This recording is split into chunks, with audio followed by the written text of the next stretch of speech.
Hola Santa y a todos los que están conectados. Buenas tardes, espero que les sea de utilidad. La plática de hoy va a ser un poco breve, ya que tengo un compromiso que no pude reagendar.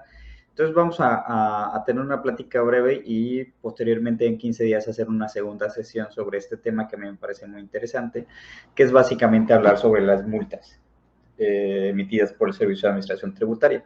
Yo sé que hay en otras pláticas con otros maestros, abogados y contadores han hablado sobre multas fiscales, así que pues esta sería una sesión complemento, ¿no?, de las otras pláticas que pueden tomar aquí por la barra actualizándome. Sé que pues hay muchos instructores muy capacitados. Cualquier duda, pues quedo a sus órdenes. Espero que, como les digo, que sea de utilidad esta plática. Entonces vamos a empezar con esta breve plática y a mí me gusta empezar desde cuestiones básicas, empezar viendo estos aspectos pues elementales para ir poco a poco avanzando en los temas, ¿no? Entonces vamos a empezar platicando la diferencia entre lo que es una infracción, una sanción y una multa, porque el Código Fiscal de la Federación pues hace referencia a esto, ¿no? Hace referencia a infracciones, a sanciones, a multas. Entonces muchas veces si no somos expertos en la materia, pues nos podemos confundir, ¿no? O pues de tantas menciones de manera indistinta, a veces podemos entrar en estas confusiones, ¿no? Entonces, para tenerlo un poquito claro, vamos a empezar haciendo esta distinción, ¿no? Bueno, primero estas definiciones que están en las diapositivas, que con gusto se las puedo pedir a la barra o al servidor en mis redes sociales y se las comparto sin ningún problema. Bueno, estas definiciones las obtuve del diccionario panhispánico jurídico de la Real Academia Española, que son unas definiciones muy básicas. La primera definición es infracción. ¿Qué es una infracción? Pues es la acción de infringir una ley, norma o pacto, es decir, ir en contra de una ley, norma o pacto. Esa sería una infracción. Si la ley dice, pues, por ejemplo, no robarás, o sea, no debes robar, y robar es un delito y tú robas, estás cometiendo una infracción, estás yendo en contra de lo que te dice la ley. Ahora, la definición de infracción administrativa es la acción u omisión típica, antijurídica y culpable para la que el ordenamiento jurídico prevé la imposición de una sanción administrativa. Sus elementos esenciales coinciden con los del delito. En materia administrativa, no vamos a hacer esta sesión tan compleja, no es esta la intención, pero es un tema del cual hay libros, ¿no?, sobre el derecho sancionador, ¿no?, el derecho sancionador en materia administrativa, que es muy similar a la cuestión de los delitos en materia penal, que no vamos a entrar en este detalle, ¿no? Aquí nos vamos a enfocar a las multas administrativas. Bueno, para este efecto, la infracción administrativa es aquella acción u omisión que está prevista en la ley, que es lo que se refiere típica, o sea, está el tipo, el supuesto está específicamente señalado en la ley, en este caso en el Código Fiscal de la Federación o en alguna otra ley fiscal. Antijurídica, porque la infracción es ir en contra de esta ley, y culpable, porque lo podemos cometer, no importa si queremos cometer la infracción o no la queremos cometer, probablemente lo cometemos por error, por negligencia o por la razón que fuera. Si la cometemos, si contravenimos la ley, ya estamos cometiendo la infracción. Y la infracción va a traer como consecuencia una sanción, ¿no? Por eso vamos a ver ahorita qué es una sanción. Entonces, la infracción es la conducta contraria a la norma. Esta conducta tiene que ser castigada. ¿Cómo va a ser castigada? A través de una sanción. La sanción es la consecuencia jurídica al incumplimiento de una ley o de un deber establecido en esta ley, ¿no? ¿Qué tipos de sanciones hay? Pues hay diversos tipos de sanciones. Una de ellas es la multa. Hay otro tipo de sanciones como las clausuras, ¿no? Entonces, la sanción es el castigo. ¿Cómo nos va a castigar la autoridad? Pues de diversas maneras. La más común en materia administrativa es la multa. Por eso les puse la definición de la sanción administrativa. La sanción administrativa es el castigo impuesto al ciudadano por la administración pública al haber cometido una infracción administrativa, junto con la pena impuesta por los tribunales penales. O sea, La sanción administrativa también puede ser impuesta por los tribunales penales, ¿no? Pero no nos vamos a enfocar ahí. Nos dice luego, por imperativo constitucional, la sanción administrativa no puede consistir ni directa ni subsidiariamente en privación de libertad, salvo en el ámbito disciplinario de los militares. O sea, una sanción administrativa difícilmente llegaría a que pues te detengan, ¿no? Hay sus excepciones, que es el arresto, como está previsto en materia propiamente de la Ley Federal de Procedimiento Administrativo, pero en materia fiscal no. En materia fiscal, la sanción por excelencia, la sanción administrativa por excelencia es la multa. Bueno, ahora hablando de multa, la definición de multa sería la siguiente: es una sanción administrativa pecuniaria consistente en la obligación de pagar una cantidad de dinero. La multa es la obligación de pagar cierta cantidad de dinero por haber contravenido una ley, por haber ido en contra de lo que señala una ley, es decir, por haber cometido una infracción. Entonces, creo que haya quedado como pues, más claro. Tú cometes una infracción, que es una conducta contraria a la ley, y por lo tanto te van a castigar a través de una sanción. ¿Cuál es la sanción más común? La multa, que es el pago de una cantidad en dinero. Digo, ya aquí hay otras cuestiones que pueden ustedes leer con más calma, si quieren las diapositivas. Ahora vamos a irnos a las reglas específicas en materia fiscal que están previstas en el Código Fiscal de la Federación. Ustedes sabrán que el Código Fiscal de la Federación está pues dividido para cuestiones pues de estudio, de análisis, a través de capítulos, de secciones, de títulos, ¿no? Entonces, bueno, hay un capítulo específico que se refiere a las infracciones. Y este capítulo está de los artículos 70 al 91b del Código Fiscal de la Federación, que nos señalan diversas reglas, ¿no? Ahorita vamos a comentar algunas de ellas. Uno de los artículos, el 70, nos empieza a platicar sobre, pues, estas reglas básicas de las multas fiscales. Primero nos dice, la aplicación de las multas por infracción a las disposiciones fiscales, es decir, por ir en contra de lo que señala la ley fiscal, se hará independientemente, por eso lo subrayé, es importante, es independientemente de que tengas que pagar las contribuciones. O sea, independientemente de que tengas que pagar IVA, de que tengas que pagar impuesto sobre la renta, de que tengas que pagar IEPS, de que tengas que pagar cualquier contribución, independientemente de eso, te pueden multar, ¿no? O sea, puedes haber pagado, no es como en otras materias que, ok, ya pagué, pues ya no me multes. No, no necesariamente, hay unas excepciones que vamos a analizar, pero es independiente de que pagues o no pagues, que hayas cometido la infracción. Entonces, siempre y cuando hayas ido en contra de la ley, te pueden sancionar independientemente de que hayas pagado. Dice, además, así como las demás penas que imponen las autoridades judiciales. Es decir, independientemente de que también hayas cometido algún delito, que el delito ya es en materia penal, también te pueden sancionar a través de una multa administrativa, ¿no? Por ejemplo, si tú no pagas impuestos, hay una multa por no pagar impuestos, una sanción administrativa, pero también al no pagar impuestos y darse ciertas características, se puede cometer un delito, que es el delito de defraudación fiscal. Entonces, te pueden seguir por la misma conducta, que es no pagar impuestos, puedes estar cometiendo una infracción administrativa y al mismo tiempo cometer un delito, ¿no? Que va a ser sancionado. No porque te hayan sancionado, te estén iniciando un procedimiento a través del cual pues se consideren que cometiste un delito, no por ello no te van a sancionar administrativamente a través de la multa, son independientes. Luego nos señala, cuando las multas no se paguen en la fecha establecida en las disposiciones fiscales, el monto de las mismas se actualizará desde el mes que debió hacerse pago hasta que se efectúe.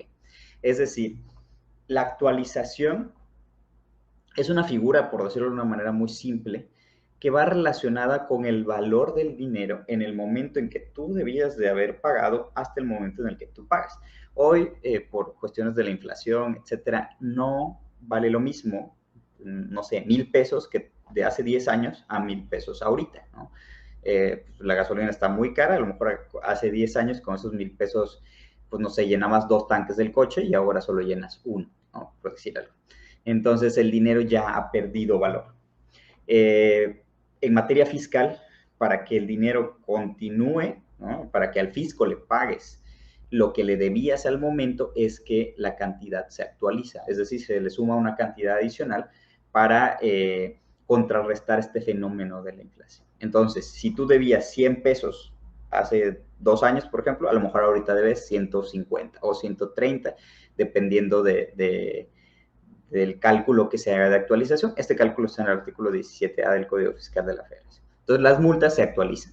Si tú cometiste la infracción y tienes que pagar una multa y no la pagas, al momento que la pagues, ya la multa va a ser mayor porque se va a actualizar hasta el momento que tú la pagues. Ahora, otra regla es que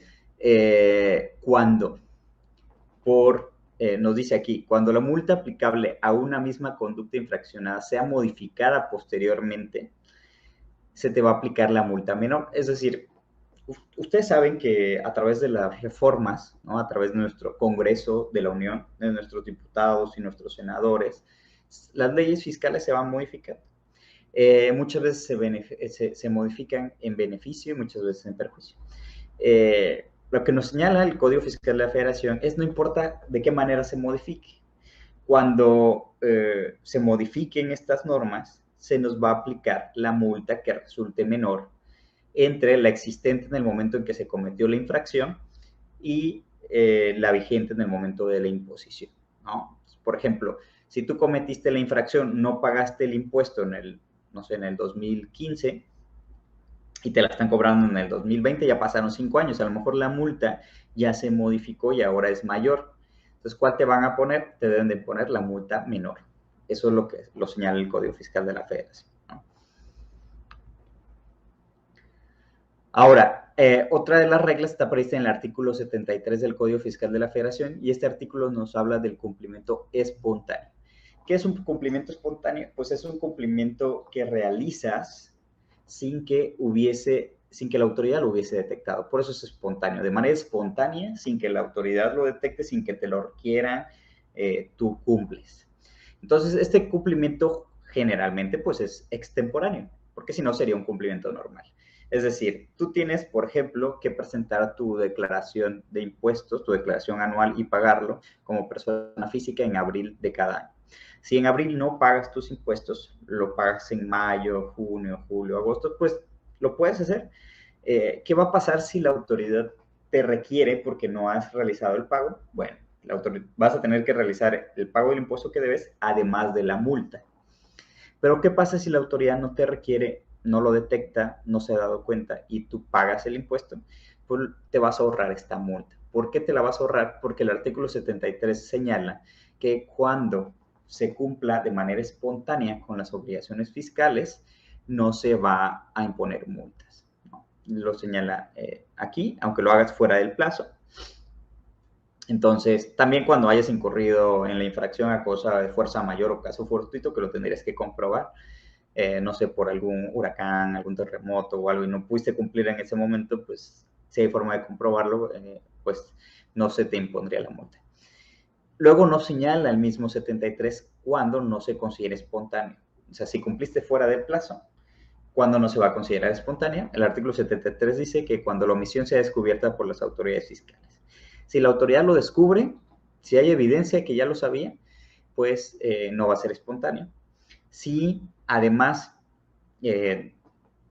independientemente de que exista alguna otra constancia, si nos dice aquí en la fracción segunda, si tú te corregiste después de notificar una orden de visita, si hay un requerimiento o si hay alguna otra gestión notificada por la autoridad tendiente a comprobar el cumplimiento de su obligación fiscal, y tú cumples, pues aquí es evidente que la autoridad pues ya sabía, ¿no? Entonces, no se va a considerar un cumplimiento espontáneo.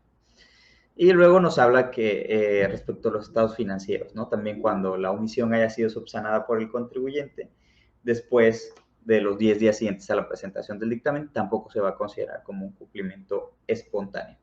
La espontaneidad es muy importante cuando uno se controvierte la multa, cuando uno se va a algún juicio, a algún medio de defensa, porque muchas veces los contribuyentes sí cumplen. Y lo que se alega en el juicio es que fue un cumplimiento espontáneo, que la autoridad nunca te requirió o que la autoridad nunca se dio cuenta. Entonces, muchas veces lo que está en conflicto y en controversia es si hubo este requerimiento o si la autoridad sí sabía de esta omisión, ¿no? Entonces es importante tenerlo en cuenta porque si la autoridad nunca te requirió, la autoridad no sabía, no te debería multar. Bueno, el artículo 74 ahora establece la reducción de multas. Las multas se pueden reducir, ¿no? El Código Fiscal de la Federación establece varias causas por las cuales se podría reducir las multas, ¿no? Nos dice el artículo 74 que te pueden reducir hasta un 100% de las multas, siempre y cuando te apegues a las reglas que señala la resolución miscelánea fiscal de cada año. Pero básicamente nos señala el artículo 74 que esta es una facultad discrecional. Significa que la autoridad lo puede hacer o lo puede no hacer. También nos señala que no procede medios de defensa en su contra, por lo tanto no procedería un recurso de revocación o un juicio de nulidad. Lo que tendrías que hacer sería, si te la llegaran a negar, podría ser presentar un amparo indirecto, controvirtiendo la fundamentación y motivación de la autoridad, ¿no? Esta solicitud de condonación solo se puede hacer cuando los créditos fiscales derivados de estas multas quedaron firmes y esta solicitud va a dar lugar a la suspensión del procedimiento administrativo de ejecución para que pues, no te vayan a embargar bienes en lo que se resuelve si te la reducen o no te la reducen, ¿no? Entonces, van a considerar, bueno, la resolución miscelánea fiscal toma en cuenta varios parámetros, varias reglas, y pues lo que generalmente considera la autoridad pues es si es la primera vez que cometes la infracción, pues qué tipo de infracción cometiste, y varios factores que pudieran hacer que la multa te la reduzcan en un porcentaje importante, ¿no? Yo una vez vi que a una persona le redujeron la multa en un 90%, ¿no? No al 100%, pero sí al 90%, que fue una cantidad importante. Ahora, el artículo 75 establece diversas cuestiones, entre ellas agravantes, reducción de multas, pero también establece lo que está en la fracción sexta, que está en esta diapositiva, que se conoce como concurso de multas, ¿no? Hay básicamente dos tipos de concurso de multas, cuando se da un concurso real o material o un concurso formal. Esto es una cuestión como jurídica, pero es básicamente lo que se refiere al artículo 75, fracción sexta, que cuando por un solo acto o una sola omisión tú hayas cometido diversas infracciones, solo se te va a imponer la multa mayor, ¿no? Por ejemplo, muchas veces cuando tú no presentas una declaración, por ejemplo, mensual de IVA, pues estás omitiendo el pago del IVA, pero también estás dejando de presentar la declaración, ¿no? Que es una obligación formal, el presentarla a través de los formatos y medios electrónicos. Entonces, si tú no la presentas, se va a dar lugar a dos infracciones. Una formal, que es presentarla, independientemente de que pagues o no, solo presentarla, eso es una obligación formal. Y la otra es pagar el IVA, esa es una obligación de fondo. Entonces aquí sí tienes dos tipos de obligaciones, una obligación formal y una obligación de fondo. La obligación formal va a traer como consecuencia una multa formal y la otra va a traer como consecuencia una multa de fondo. Cuando estas infracciones, ¿no? Cuando una misma conducta, que es no presentar la declaración y por ende no pagaste el impuesto, generen varias infracciones, la autoridad no te puede imponer muchas multas por una misma conducta. Lo que va a tener que hacer es elegir una multa. ¿Y cuál va a elegir o cuál debería elegir? Debería elegir la multa mayor, ¿no? Va a verificar, bueno, no pagaste 100,000 pesos de IVA, la multa sería 55,000 pesos, la mínima, que es el 55% de la contribución omitida, pero no presentaste la declaración. Vamos a suponer que, no tengo claro cuánto esté ahorita, pero vamos a suponer que son 15,000 pesos. Entonces, ¿cuál es la multa que te impondría? Pues la mayor, que es de 55,000, ¿no? Que sería la de fondo. No siempre es así. Cuando la autoridad detecta que cometiste varias infracciones, pues tiene que en la resolución señalarte cuáles son las infracciones que cometiste y por qué te está imponiendo una u otra multa. Siempre debe elegir la multa mayor. Si te eligió una multa menor, pues mejor para ti, no habría ninguna ilegalidad que pudieras hacer valer. Entonces, luego nos señala, cuando por un acto u omisión se infringen diversas disposiciones fiscales que establecen obligaciones formales y se omite el pago de contribuciones, también solo se va a aplicar la mayor, ¿no? Entonces, es similar al párrafo anterior, solo que aquí le agregan la omisión de pago de contribuciones. Después nos señala que cuando se trate de presentación de declaraciones o avisos por diferentes contribuciones, ya ven que en las declaraciones luego, por ejemplo, la anual, que señalas información de IVA, de ISR o en alguna otra declaración mensual o bimestral o la periodicidad que sea, tengas que pagar o puedas pagar diversos impuestos a través de la misma declaración, y nos dice aquí, omitas hacer el pago de alguna de ellas, ¿no? O la presentación de alguna de ellas, se te va a aplicar la multa por cada contribución no declarada o por cada contribución pues, no pagada. Entonces, me ha tocado ver en juicios que alegan violación al principio non idem, que es, pues, básicamente que no te deben imponer esto, ¿no? Dos multas por la misma conducta. Y señalan básicamente en sus demandas que es la misma conducta, que es presentar la declaración, ¿no? Dice, bueno, yo no presenté la declaración, no pagué IVA y ISR, pero es solo una multa que me debes imponer, no dos. Y lo que nos señala el código en este párrafo, y que además ha establecido la Corte a través de jurisprudencia y el mismo Tribunal Federal de Justicia Administrativa, es que no. Si se tratan de diversas contribuciones, aunque sea una sola declaración, pues la multa se te va a imponer por cada declaración, ¿no? De hecho, más adelante traigo ahí una jurisprudencia que habla sobre ello.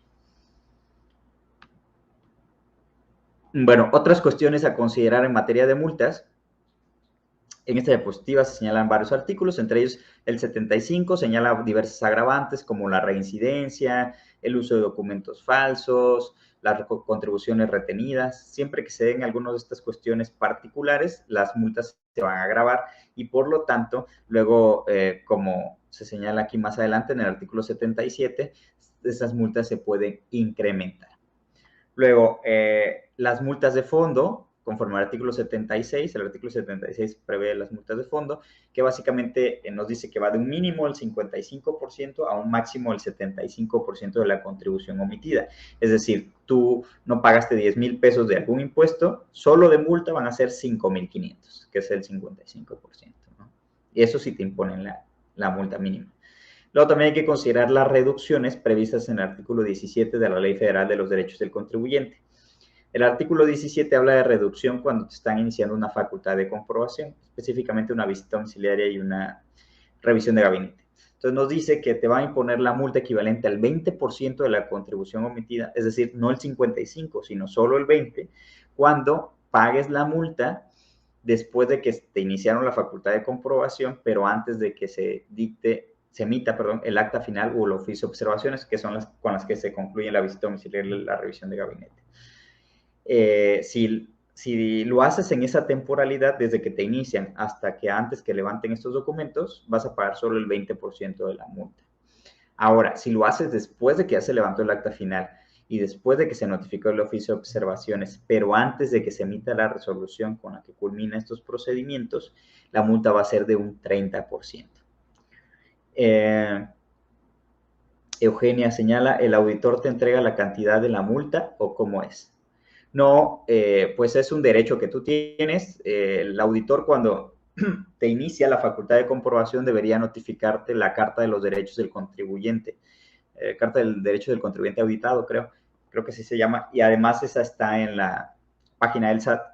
Entonces tú sabes que tienes este derecho porque te dan la Carta de Derechos del Contribuyente. Entonces, la multa tú te la autodeterminas, ¿no? Puedes presentar declaraciones de autocorrección cuando te están ejerciendo una facultad de comprobación. Entonces, ahí presentas tu declaración de autocorrección, tú mismo haces el cálculo de la multa del 20% y la pagas. Ese es un derecho que tú tienes. Si lo haces después de que ya levantaron el acta final, pues tienes el derecho a pagar el 30%, ¿no? Pero el auditor no te va a entregar como tal, no tiene formatos para entregarte. Probablemente te debería de ayudar. Si tú le dices, oye, sí quiero pagar, pues te debería ayudar a decirte cómo hacerle, ¿no? Porque si no, recuerda que también está servicio del contribuyente. El área de servicio del contribuyente está para darles asesoría, o si no, pues pueden acudir también con Prodecon para que les ayuden.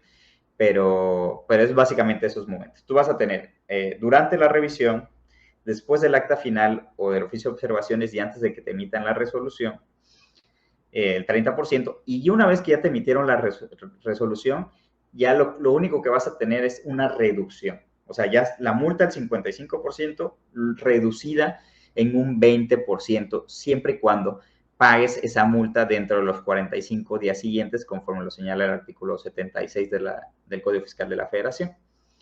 Y el artículo 75, en la fracción séptima, nos señala que también, tratándose de cualquier multa, no solo las de facultades de comprobación, si la pagas dentro de los 30 días siguientes, vas a tener una reducción del 20% de su monto. También hay que tener en cuenta lo que hemos señalado en otras pláticas y lo que seguramente habrán visto en otras pláticas. Si se trata de facultades de comprobación y se van a corregir, pues una recomendación es irse a un acuerdo conclusivo donde van a tener un beneficio del 100% de la reducción de la multa en la primera ocasión. Y bueno, ahora las infracciones están previstas en el Código Fiscal de la Federación en diversos artículos. Generalmente está previsto un artículo que señala infracciones y otro artículo que trae sanciones. O sea, uno que prevé las conductas que van contra la ley, en este caso contra el Código Fiscal de la Federación o contra las leyes fiscales, y otro artículo que establece cuáles son las sanciones que se van a imponer, ¿no? Por ejemplo, el artículo 79 señala las infracciones relacionadas con el Registro Federal de Contribuyentes. El 81 establece las infracciones relacionadas con la obligación de pago de contribuciones, presentación de declaraciones, solicitudes, documentos, avisos, etcétera. Es decir, por ejemplo, no presentaste tu declaración, no cumpliste un requerimiento de la autoridad para presentar la declaración. Están en el 81. El 82A y el 82C nos señalan infracciones relacionadas con revelación de esquemas reportables cometidas por asesores fiscales y por contribuyentes. El 82G nos señala infracciones relacionadas con la obligación de los proveedores de certificación autorizados para expedir los comprobantes fiscales. El 83 nos habla de infracciones relacionadas con la obligación de llevar contabilidad. Y el 85 nos habla de infracciones relacionadas con el ejercicio de facultades de comprobación, como por ejemplo impedir que la autoridad inicie sus facultades de comprobación, no atender los requerimientos de la autoridad, etc. Hay más infracciones y cada uno de estos artículos tiene muchos supuestos, varias fracciones que establecen los supuestos. Entonces, por ejemplo, el 79 establece las infracciones y el 80 establece las sanciones. Te dice, se le va a imponer una multa que va de tanto a tanto. Generalmente las multas van de un mínimo a un máximo. Por ejemplo, de 1,000 a 20,000 pesos. ¿Cuál es el monto que te va a imponer la autoridad? Bueno, generalmente la primera ocasión te imponen el monto mínimo, pero pues va a depender de cada caso en concreto. La autoridad, si te impone el monto mínimo, no tiene que justificar el monto que te impone. Pero si te impone un monto superior al mínimo, por ejemplo, de 1 al 20,000 y la autoridad elige 20,000 o elige 15 o elige 10, siempre que sea superior al mínimo, tiene que justificar por qué te impone ese monto. Te tendría que razonar, pues, la gravedad de la infracción, el grado de reincidencia, si es la mala fe, ciertas situaciones que van a justificar por qué se te está sancionando de manera más fuerte que a otros contribuyentes, ¿no? Entonces, les digo, en la mayoría de los casos se imponen los montos mínimos. Por ejemplo, si tú no tienes un requerimiento, se te va a imponer la multa mínima.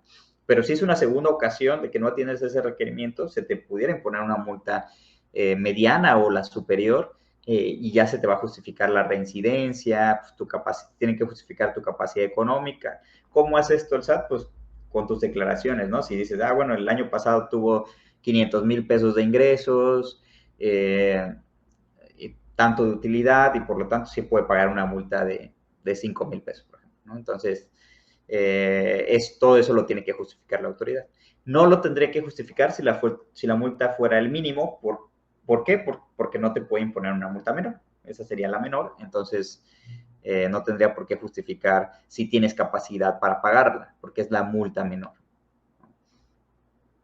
Ahora, bueno, por cuestiones de tiempo, solo les voy a platicar de 1 o 2 jurisprudencias y la siguiente sesión, pues platicaremos un poco más sobre las multas y les voy a platicar sobre más jurisprudencias y algunas sentencias sobre las multas, ¿no? Entonces, no sé si alguien tiene alguna duda hasta el momento, además de Eugenia. Muchas gracias por sus preguntas, espero pues no haberla confundido más. Pero bueno, vamos a ver, este es un precedente del Tribunal Federal de Justicia Administrativa y nos señala que la multa prevista en el artículo 76 no viola el principio de equidad tributaria. ¿no? Este precedente básicamente nos señala que la multa que es una multa de fondo para la omisión de pago de contribuciones del 55 al 75% de la contribución omitida, no transgrede el principio de equidad tributaria, porque nos señala hay que tener en cuenta lo que acabamos de comentar. Cuando se trata de facultades de comprobación, se puede ir reduciendo la multa en diversos momentos.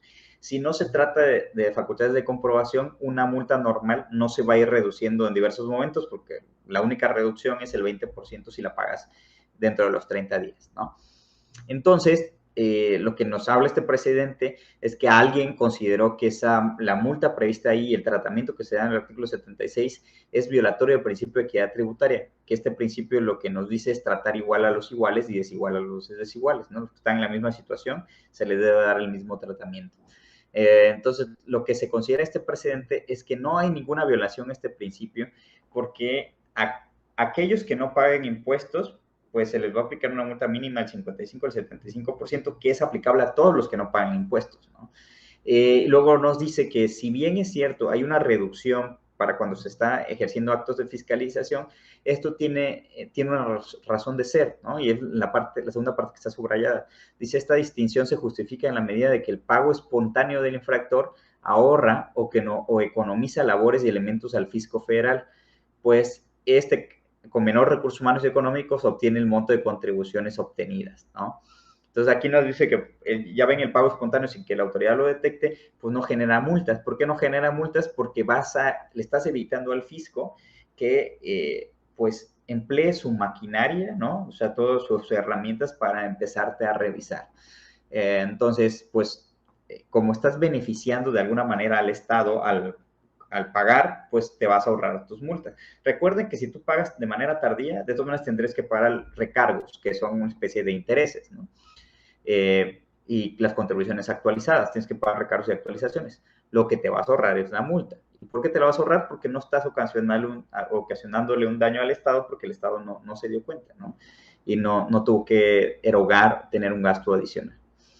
Nos dice, al final esta porción normativa trata igual a los iguales y desigual a los desiguales, atendiendo a su resistencia y mala fe en relación al pago de contribuciones. Por lo tanto, se considera que para el Tribunal Federal de Justicia Administrativa, que es una norma pues constitucional.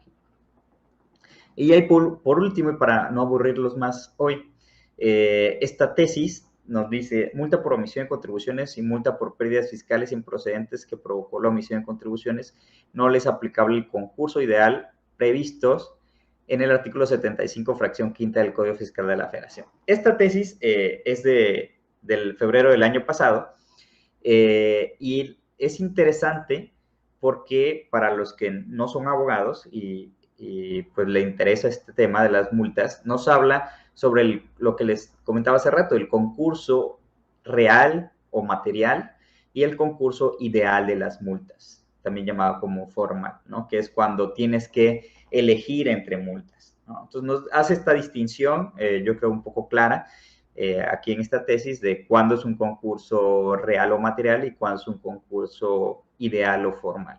Y nos dice, en materia fiscal, el que está previsto en el artículo 75 es lo que se conoce como concurso ideal, que es cuando con una sola conducta u omisión se generan varias infracciones, ¿no?